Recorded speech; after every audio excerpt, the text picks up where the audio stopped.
রাহিম, আমরা এইমাত্র সুপ্রিম কোর্টের হাইকোর্ট বিভাগের একটি বেঞ্চ থেকে মামলার শুনানি করে মাত্র ফিরলাম। আপনারা লক্ষ্য করছেন যে আমার ডান পাশে আছেন জনাব রেদন আহমেদ, যিনি একজন বীর মুক্তিযোদ্ধা, ঢাকা বিশ্ববিদ্যালয়ের আইন বিভাগের এলএলবি অনার্স এবং এলএলএম প্রথম ব্যাচের ছাত্র এবং এই সুপ্রিম কোর্টের একজন আইনজীবী এবং তিনি একজন সাবেক মন্ত্রী। আজকে দুর্ভাগ্যজনকভাবে তার মনোনয়নপত্র, তিনি কুমিল্লা ৭ আসনে বিএনপি মনোনীত ধানের শীষের প্রার্থী, রিটার্নিং কর্মকর্তা বাছাই শেষে তার মনোনয়নপত্র বৈধ করা সত্ত্বেও দুর্ভাগ্যজনকভাবে আমরা লক্ষ্য করেছি তিনি জানতেন না, তিনি নিজ এলাকায় নির্বাচনী প্রচারণার মধ্যে ছিলেন। জনাব মোহাম্মদ আবুল খায়ের মৃধা সহ ৭ জন ব্যক্তি ওনার মনোনয়নের বৈধতাকে চ্যালেঞ্জ করে হাইকোর্টের একটি রিট পিটিশন দায়ের করেছিল। সেই রিট পিটিশনের নাম্বার হচ্ছে 1049/2026, অর্থাৎ 1049/2026 সালের এই রিট পিটিশন।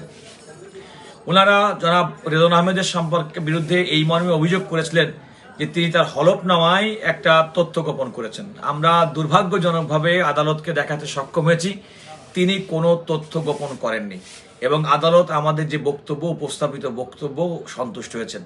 সবচেয়ে বড় কথা, জনাব রেদন আহমেদের পক্ষে আমি barrister Ruhul Quddus Kajol, advocate Mamun Chowdhury, senior advocate সাবেক বিচারপতি ABM Altaf Hossain, senior advocate জনাব এস.এম. শাহজাহান এবং আমাদের advocate Mohammad Akhtar Rasul Murad, advocate Mohammad Mosaddek Billah, advocate Saiful Islam, advocate Salauddin Tuhin, advocate Mohammad Habibur Rahman সহ অ্যাডভোকেট দোলন চাপা সহ আমরা অনেক আইনজীবী সেখানে উপস্থিত ছিলাম এবং রেদন আহমেদ সাহেব নিজেও একজন আইনজীবী হিসেবে আদালতে উপস্থিত ছিল এবং আদালতের চাহিত তথ্য মতে আমরা যখন আদালতকে দেখালাম যে না, তিনি তার হলফনামা এবং নির্বাচনী কোনো জায়গায় কোনো রকম তথ্য গোপন করেননি এবং তিনি নির্বাচন করার জন্য সম্পূর্ণভাবে যোগ্য।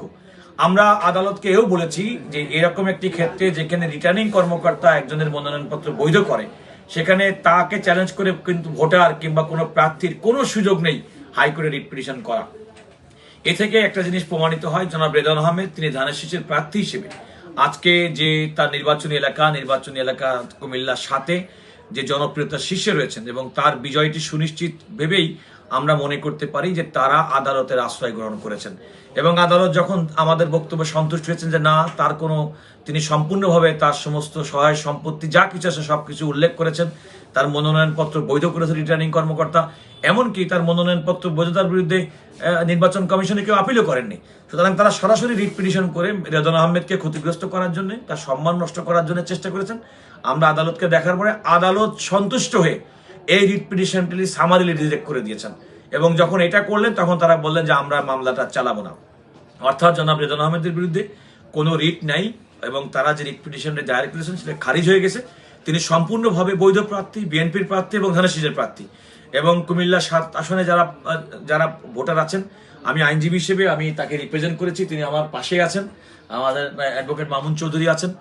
আমি সুস্পষ্ট ভাষায় বলতে চাই যে উনি ধানের শীষের প্রার্থী হিসেবে এই আসনে প্রতিদ্বন্দ্বিতা করবেন এবং ওনার মনোনয়নপত্র আজকে আদালতের রায়ের মাধ্যমে চূড়ান্তভাবে স্বীকৃত হলো এবং তিনি বৈধ প্রার্থী হিসেবে ইনশাল্লাহ জনগণের ভোটাধিকার প্রয়োগের মাধ্যমে তাকে জনপ্রতিনিধি নির্বাচিত করবে, এটা আমি প্রত্যাশা করি।